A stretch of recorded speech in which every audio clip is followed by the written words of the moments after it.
Sakamoto, ontem eu falei com uma fonte do Supremo Tribunal Federal que eu pedi para falar assim, o que está acontecendo, o que aconteceu?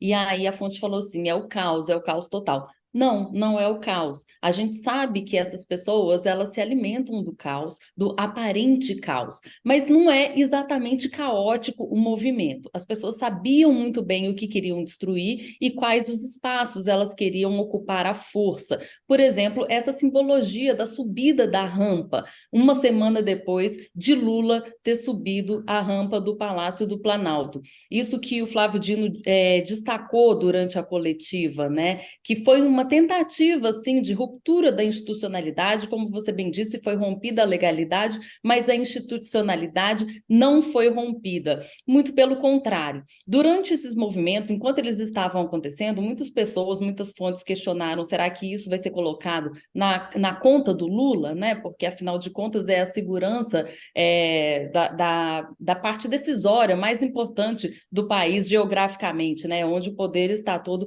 concentrado, o poder no Brasil.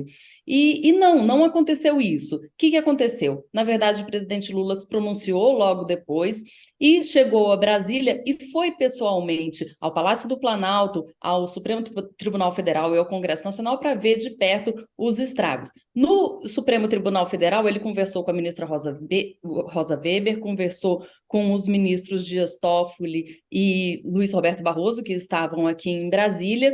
Ou seja, houve um diálogo institucional. Antes dele decretar a intervenção, também houve esse diálogo com ministros do Supremo, justamente para saber qual caminho jurídico tomar para preservar a institucionalidade brasileira e não deixar que essas pessoas comprometessem também o funcionamento do poder no Brasil. O que aconteceu? O tiro saiu pela culatra, foi mais ou menos como um tiro no pé, porque hoje teve uma edição de uma nota conjunta dos presidentes do Congresso, do STF e do Palácio e da República, repudiando esses atos. Ou seja, até o Arthur Lira, que até ontem era um aliado de primeira hora de Bolsonaro, viu que entre Bolsonaro e a democracia, ele ficava com a democracia. O Palácio do Planalto e o Supremo Tribunal Federal tinham esse atrito constante durante os 4 anos de mandato de Bolsonaro.